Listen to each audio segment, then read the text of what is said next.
क्यों नहीं हो पा रहा है हमारे हृदय में राधा प्रकाश, मतलब परम आनंद? क्योंकि हमारे शरीर की, हमारे अंतःकरण की, हमारे स्वभाव की एक एक वृत्ति भोगों में अभी तक लगी रही है। बहुत ध्यान से सुनने योग्य है। समस्त संसार के प्राणी जितने भी हैं उन सब में भोग प्रधानता है। काम से उत्पन्न हुए सबके अंदर काम चेष्टा है, चाहे वो चींटी से लेकर के ब्रह्मा तक कोई न हो। जिन्होंने ब्रह्मबोध या भगवत प्रेम प्राप्त कर लिया वही जीवन मुक्त महात्मा इस फांसी से अलग हैं, नहीं सांप के गले में फांसी पड़ी हुई है काम की। समस्त संसार प्राणी भोग सुख की कामना में लिप्त हैं। सभी के मन में एक लालसा लगी रहती, ये भोगूं, ये चखूं, ये देखूं, ये सूंघूं, वहां जाऊं, मुझे आनंद मिल जाएगा।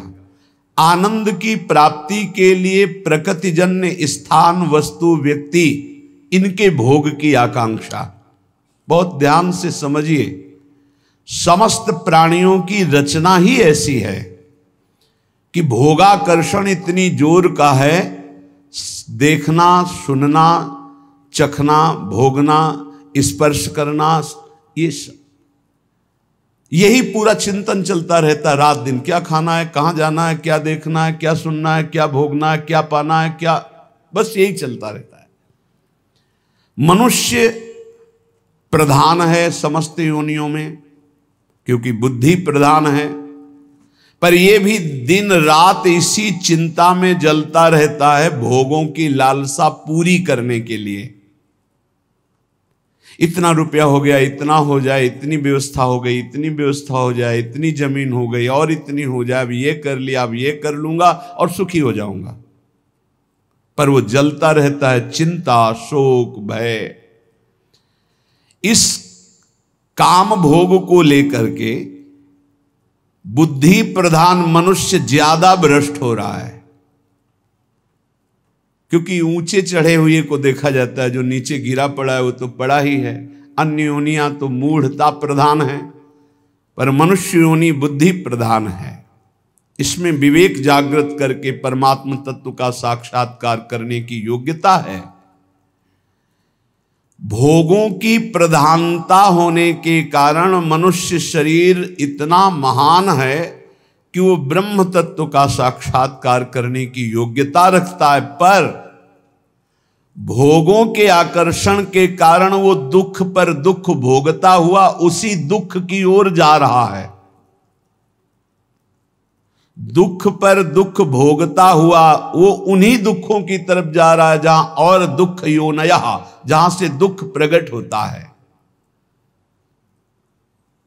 यह भोग कामना मनुष्य में जो दिव्य शक्तियां हैं, जो दिव्य ज्ञान है, बहुत ध्यान देने योग्य बात है। मनुष्य में जो दिव्य शक्तियां हैं, दिव्य ज्ञान है, दिव्य आनंद है, उसको ये भोग वासना ढक देती है। 3 प्रकार से ढकती है। जैसे दर्पण में मल जमा हो जाता है, जैसे आग राख और धुएं से ढकी होती है, होती अंदर आग है। जैसे गर्भ से जेर ढका होता है, जेर में ऐसे ऊपर झिल्ली, फिर अंदर ऐसे घृणित पदार्थ उनके अंदर होता है। ऐसे 3 प्रकार के साधकों की बुद्धि काम में ढक जाती है। जो एक अच्छे सतोगुणी होते हैं, उनकी धुआं और राख से ढकी हुई अग्नि के समान बुद्धि होती है। थोड़ा सा फूंक लगी, अग्नि प्रज्वलित हो गई। थोड़ा सा झटका लगा, अरे मैं कहां भ्रमित हो रहा हूं, मैं अपना पतन कर रहा हूं, तत्काल वो सावधान हो गया और ज्ञानाग्नि प्रकट हुई, वासना को त्याग करके वो आगे बढ़ गया। दूसरा सत रज मिश्रित, दर्पण सामने है पर चेहरा नहीं दिखाई दे रहा, बोध नहीं हो रहा क्योंकि मल लगा हुआ है। उसके लिए विशेष सत्संग की आवश्यकता है। जब बार बार सत्संग सुने तब उसको चेतना जागृत होती है, अरे मैं गलत हूं, मैं गलत मार्ग में जा रहा हूं।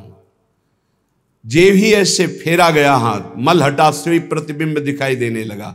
ऐसे ही जे भी उसको सत्संग के द्वारा विवेक हुआ, उसने वासना का त्याग किया, शुद्ध ज्ञान जागृत हो गया।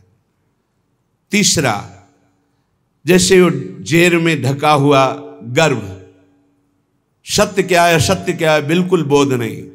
इनके लिए बहुत काल सत्संग की जरूरत है। जब बहुकाल करी सत्संगा तबै हो सब संशय भंगा।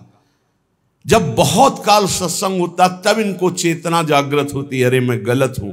नहीं, काफी समय तो सत्संग करते हुए भी असत आचरण होते रहते हैं। जब सत्संग बहुत काल किया जाता है तो श्रवण मात्र से हृदय पवित्र होता है। जब हृदय पवित्र होता है तब चेतना जा रहे मैं कहां भ्रमित हो रहा हूं। वो काम भोग वासना के कारण अपने ज्ञान को ढका, अपनी शक्तियों को भूला हुआ, अपने आनंद स्वरूप को भूला हुआ, जहां अधिक दुख भोगना है उसी भोगों की तरफ बढ़ता जाता है। काम कलुषित हृदय इस विष को अमृत मानकर खाने के लिए ललचाने लगता है। ये काम तब हटाना मुश्किल बन जाता है जब पवित्र प्रेम का रूप इसे दिया जाता है। पवित्र प्रेम का नाम इस जब भयानक मलिन आचरण काम को दिया जाता है तब यह हटना मुश्किल हो जाता है। कांच और हीरा देखने में एक जैसा दिखाई देता है, पर दोनों में महान अंतर होता है। एक 10-20 रुपया का मिल जाएगा इतना, और एक करोड़ों का बिकता है हीरा, और उसकी पहचान केवल जौहरी जानता है। पहचान होती एक घन का प्रहार करो कांच चकनाचूर हो जाएगा, और हीरा ज्यों का त्यों चमकता हुआ वैसे ही रहेगा। ऐसे ही काम और प्रेम में अंतर है। काम सुसुख वांछा, जहां प्रतिकूलता है तो चूर चूर हो जाएगा वो, और प्रेम प्रतिकूलता में निखार आता है। कोई असली प्रेमी ही पहचानता है कि प्रेम किसे कहते हैं और काम किसे कहते हैं। बिरले ही कोई होते हैं जो प्रेम को जानते नहीं तो काम को ही प्रेम मान लेते हैं। प्रेम शून्य काम भाव को प्रेम मानकर जब स्वीकार कर लिया जाता है तब इसको दूर करना बहुत कठिन होता है, क्योंकि दोष को दोष मान लिया जाए तो निकल जाएगा, गुण मान लिया जाए तो बहुत कठिन होता है निकल पाना।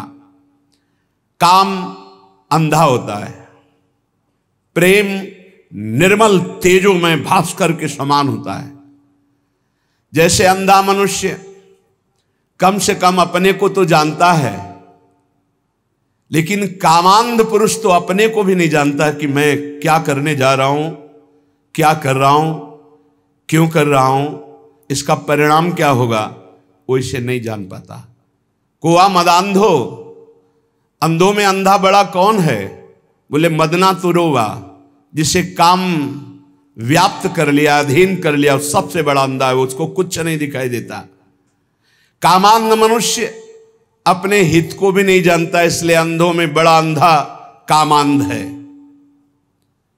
काम उदय होने पर विद्वान की विद्वता, त्यागी का त्याग, तपस्वी की तपस्या, साधु की साधुता, वैरागी का वैराग्य क्षण मात्र में नष्ट हो जाता है, क्षण मात्र में नष्ट हो जाता है। कामांध मनुष्य अपना तो कल्याण कर ही नहीं सकता, बल्कि उल्टा अपना सर्वनाश कर लेता है। काम की दृष्टि अधा होती है, अधो अंगों में होती है, जनेंद्री में, जनेंद्री की तृप्ति में या और इंद्रियों की तृप्ति में। प्रेम का लक्ष्य ऊर्ध्वतम होता है, दिव्य होता है, चैतन्य घन होता है, और वो सिर्फ श्री कृष्ण से होता है, हरि से होता है, प्रभु से होता है। काम आत्मबंधन, प्रेम जीवन मुक्तता। प्रेम से दिव्य भगवदानंद का दुर्लभ आस्वादन मिलता है। काम प्रतिपल हृदय को जलाता रहता है, शरीर की शक्ति को क्षीण करता रहता है। किसी भी काम में मन न लगना, कोई भी कार्य सुचारू पूर्वक न होना, ये बहुत दुर्गति कर देता है। कामेर तात्पर्य निज संभोग केवल, कृष्ण सुख तात्पर्य प्रेम तो प्रबल। लोक धर्म, वेद धर्म, देह धर्म, कर्म, लज्जा धैर्य देह सुख, आत्म सुख मर्म, सर्व त्याग करिए करे कृष्णेर भजन, कृष्ण सुख हेतु करे प्रेमेर सेवन। अतएव कामे प्रेमे बहुत अंतर, कामंदतम प्रेम निर्मल भास्कर। जब मनुष्य की कामना शरीर में केंद्रित होती कि शरीर भोग कर सुखी होऊंगा, उसका ज्ञान ढक जाता है, उसकी दिव्य शक्ति ढक जाती है, उसका आनंद ढक जाता है और बड़ा नीच होता चला जाता है वो। और जब सत्संग के द्वारा हमारी चित्त वृत्ति केंद्रित होती परमात्मा में, प्रभु में, श्री कृष्ण में, श्री हरि में, प्रियाजू में, तब वो दिव्य प्रेम बनता है।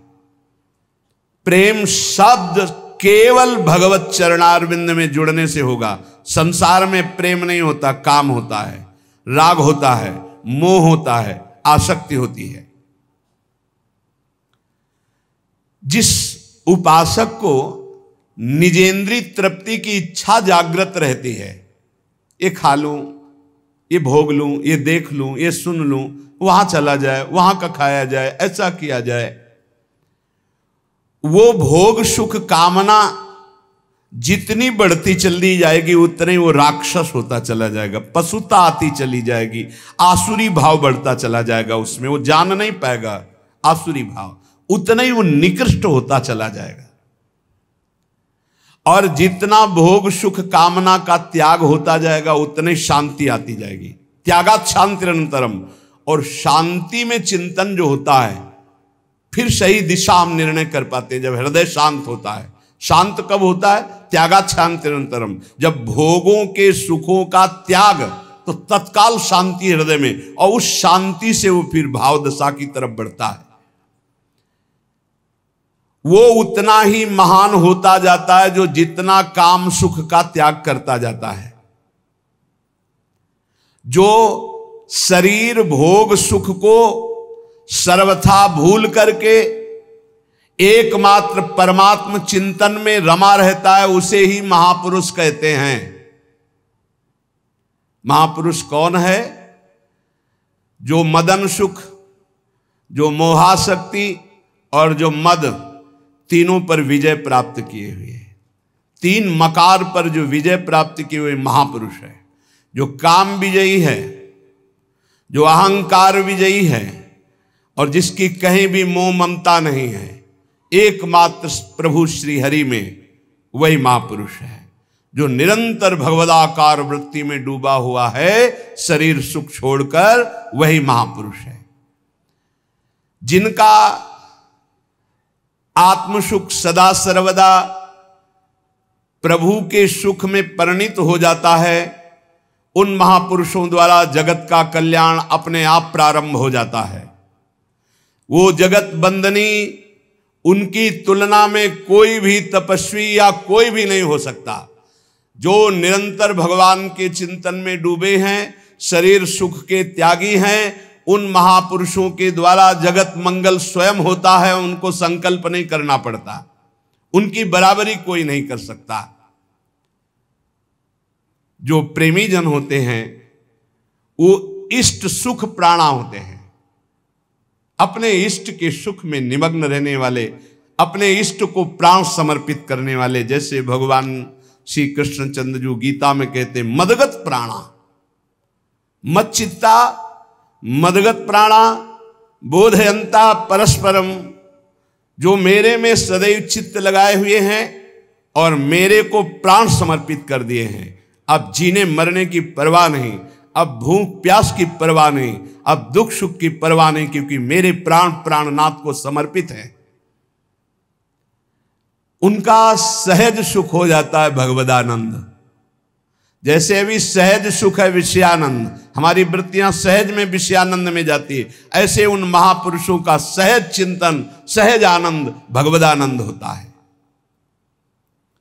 वेद धर्म, देह धर्म, लोक धर्म, लोक की लज्जा, देह सुख, आत्म सुख, परिवार सुख, आर्यपथ, धन के द्वारा प्राप्त सुख, ये सब का त्याग हो जाता है। एकमात्र केवल प्रभु, अपने आराध्य देव, प्रिया प्रीतम, श्यामा श्याम। जब तक उपासक के हृदय में लोक की परवाह है, परलोक की परवाह है, वैदिक सिद्धांतों की परवाह है, भोग मोक्ष की परवाह है, तब तक अभी प्रेम रण क्षेत्र में वो नहीं उतरा। जो प्रेम क्षेत्र में उतरता है, न लाज तीन लोकन की, न वेद को कहो करे, न शंख भूत प्रेत की, न देव जच्छते डरे, सुने न कान और की, दृश्य न और इच्छना। जो अपने इष्ट देव के लिए सर्वस्व का त्याग करके, निज सुख का विस्मरण करके केवल इष्ट सुख में तन्मय हैं, उन्हीं को प्रेमी कहते हैं, उन्हीं को प्रेमी कहते हैं। इस शरीर सुखों को प्रेमी नहीं कहते। निज सुख कामना को जब प्रीति रस की उपाधि दी जाती है तब वो मलिन हो जाती है। जहां निज सुख कामना, हे प्रभु मैं आपकी आराधना करता हूं, मेरा काम ये पूरा हो जाए, मेरी ये चाह पूरी हो जाए, मेरा ये मेरा ये मेरा ये, तो प्रभु तुम्हारे है ही नहीं। प्रभु से क्यों काम करवाने की बात कर रहे हो? अपने को प्रभु का प्रेमी कहलाते हो? बोले उपाधि मात्र है, प्रेम नहीं है। प्रेम निरुपाध ही होता है। प्रेम में मांग नहीं होती इस बात की मेरी ये बात पूरी हो जाए, क्योंकि मेरा शब्द तो गया प्रभु के पास। ये तन प्रभु का, मन प्रभु का, प्राण प्रभु का, परिवार प्रभु का, जगत प्रभु का, मेरे सिर्फ प्रभु, मेरे तो गिरधर गोपाल, दूसरों न कोई। जब आप ही मेरे हो तो आपसे क्या मांगना है? आप ही मेरे हो। तो प्रश्न बनता है, क्या ऐसे निरुपाधि प्रेमी में भगवत दर्शन की भी लालसा नहीं होती? क्या अपने इष्ट के दर्शन की चाह करना भी प्रेम में कलंक है या बाधा है? क्या उनकी सेवा सुख में निमग्न होना भी बाधा है? सेवा करते हुए सुखी होना, उनके दर्शन की चाह रखना, उनसे मिलन की आकांक्षा रखना, क्या यह भी प्रेम में बाधा है? बोले नहीं। तो इसमें फिर आ जाता है ना अपना सुख, कि प्रभु को देखकर मुझे सुख होता है, प्रभु की सेवा करके मुझे सुख होता है, तो हम तो सुख ले रहे हैं ना, तो तत्सुख कहां हुआ? बोले नहीं। बड़ा सूक्ष्म वर्णन किया है। जब उपासक उपासना में तन्मय होता है तो उपास्य देव के मिलन की प्रबल आकांक्षा जगती है। ये उपासना का रंग है और इसे कामना नहीं कहते, इसे कामना नहीं। प्रभु के मिलन की चाह बंदनीय है और जगत की वस्तु व्यक्ति स्था की चाह ये निंदनीय, ये त्याज्य है, ये बंदनीय है। तो इसमें स्वसुख तो होता ही है, प्रभु को देखकर भक्त को सुख होता है, फिर हां होता है, पर उससे कई गुना बढ़कर प्रभु को सुख होता है। प्रभु को सुखी देखकर वो उपासक और सुख हुई होता है। या सुख की होड़ लगी रहती है, तत्सुख की होड़ लगी रहती है। एक हृदय में महान उल्लास, मेरे प्रभु कब मिलेंगे, कब मिलेंगे, इसे विरह कहते हैं। ये प्रेम का स्वरूप है। ये चाह अचाह स्थिति से भी ऊपर की है, अचाह स्थिति से ऊपर की स्थिति है। कब मिलोगे प्यारे, कब मिलोगे? मिले हुए भी बार बार मिलन में एक नवीन मिलन, एक नवीन मिलन की चाह। जब उपासक उपास्य देव को देखता है तो उपास्य देव को देखने में जो उसे सुख होता है, उस सुख को देखकर उपास्य देव के हृदय जो आनंद समुद्र हैं उनमें उफान आता है। उनको सुखी देख करके उपासक का और सुख बढ़ता है। ये सुख बढ़ता ही रहता है निरंतर। उनका रूप लावण्य, इनकी प्यास जैसे जैसे बढ़ती वैसे वैसे रूप लावण्य बढ़ता है। ये कामना नहीं है, ये निष्कामता का फल है प्रेम। ये समुज्वल सुमधुर आनंद ज्योति प्रसरित उपासक जब अपने आराध्य देव को देखकर आनंदित होता है तो ये देखकर आराध्य देव और आनंदित होते हैं। आराध्य देव को आनंदित देखकर उपासक और आनंदित होता है। आनंद की वृद्धि अनंत काल तक चलती रहती है। प्रभु सुखत्वे प्रेमी सुखत्वम तत्सुखत्वेन पुनः प्रभु सुखत्वम, ये होड़ चलती रहती है। भगवान श्री कृष्ण चंद्रजू कह रहे कि जैसे हमारी प्रेमी गोपीजन हैं, उनका वस्त्राभूषण धारण करना, श्रृंगार करना, खाना पीना, शरीर सजाना, ये सब केवल मेरे लिए है। ऐसे प्रेमी का खाना पीना, शरीर सजाना, जीवन धारण करना, ये केवल अपने प्रीतम प्रभु के लिए है। निजांगमपि या गोप्यो ममेति समुपासते ताभ्या परम न मे पार्थ निगूढ़ प्रेम भाजनम। अर्जुन, ये जो मेरी गोपियां हैं ये अपने अंगों को मल मल करके साफ करती हैं, उपटन आदि अंगराग आदि से सजाती हैं। किस लिए? मेरी सेवा के लिए। मेरे निगूढ़ प्रेम पात्र गोपियां हैं। तो प्रेमी अपने देह की रक्षा करता है, वो ये मान के नहीं कि मेरी है, नहीं, ये प्रभु की धरोहर है, प्रभु की सेवा पात्र है। प्रेमी अपने शरीर को सजाता है। जा रहा हूं सेवा में इस समय, तिलक रचना, चंदन रचना, अपनी प्रसादी की सब धारण करके फिर प्रभु की सेवा में। इलायची मुख में है प्रसादी कि कहीं मुख की दुर्गंध ना हो। इत्र शरीर में प्रसादी छिड़का हुआ, सज धज करके प्रभु की सेवा में जा रहा है।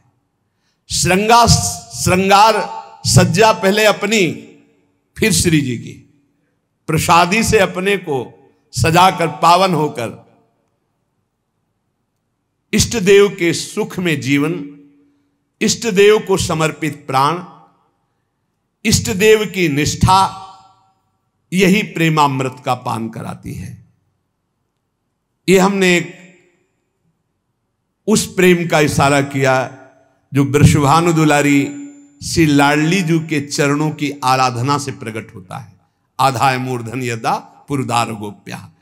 तो जिन उपासकों को श्री लाडली जी के चरणों की उपासना का सौभाग्य मिला है, इस मार्ग में अनन्यता की आवश्यकता है। अनन्यता की, जितनी जल्दी आप अनन्य हो जाओ उतना है।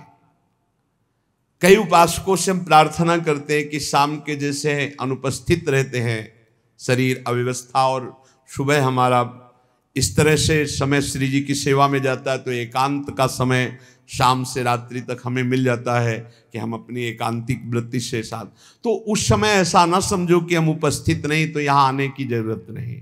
यहाँ आके जब बैठते हो आप, प्यारे जू के पद होते हैं, प्यारी जू की सेवा दर्शन करते हो, तो आप अपने कमरे में बैठकर उच्च कोटि की वैसी भावना नहीं कर सकते जैसा आपको यहाँ बैठने मात्र से फल मिलेगा। श्री जी के चरणों की स्वाभाविक अपनापन की जो स्थिति है वो बैठने से मिल जाएगी, विश्वास कीजिएगा। वैसे तुम्हें ज्ञान नहीं है इस बात का, लेकिन हमारे वचनों पर विश्वास कर लीजिए। यहां बैठने मात्र से जब वाणी जी का गायन हो रहा है, नाम कीर्तन हो रहा है, आपको कुछ समझ में नहीं आ रहा, लेकिन आपका विषय विष उतर रहा है। जैसे सांप काट ले, मंत्र झाड़ने वाला जब झाड़ता है तो मंत्र बोलते हैं, पर वो ऐसे शब्दों से होता है कि वो समझ में नहीं आता क्या बोलते हैं। और विष उतर जाता है। ये हम किसी की कहे सुनी बात नहीं दे, ये हम देखी हुई बात कह रहे हैं। कोबरा सांप ने काटा था और सुबह से झाड़ना शुरू किया, 4 बजे तक पूरा स्वस्थ कर दिया, बिना किसी औषधि खवाए, बिना किसी अस्पताल गए। पर वो ऐसे मंत्र सिद्ध थे, ऐसे मंत्र सिद्ध थे। अब धोखे में ना पड़े, अब अस्पतालों में जाना चाहिए। एक बूंद पानी सुबह से नहीं पिया था वहां। जब उनको पानी पिलाने की बात हुई, जलपान आदि कुछ, तो उनका इस गांव का पानी नहीं पीऊंगा, ये हमारे मंत्र की सिद्धि है। अगर हम लोगों ने पानी पी लिया तो काम नहीं करेगा मंत्र। और देखा था 4-6 घंटे के अंतर्गत कोबरा सांप से पूरा शरीर नीला होने जा रहा था, नीम के पत्तियों से झाड़ झाड़ करके। ये हम किसी कही सुनी बात नहीं कह रहे और ये देखी हुई बात कह रहे हैं, बिल्कुल हम प्रमाणित बात कर रहे हैं। पर वो मंत्र नहीं समझ में आ रहे थे क्या, पर विष उतर रहा था ना। ऐसे ही आप यहां बैठे हो, पता नहीं चल रहा क्या गा रहे हैं, पर वो आपका विष उतर रहा है मायाकृत, और आप निर्मल हो जाएंगे पक्का। हरिवंश महाप्रभु कहते हैं, जय शीत हरिवंश यथामति बरनत, कृष्ण रसामृत सार, श्रवण सुनत प्रापक रति राधा, पद अम्बुज सुकुमार।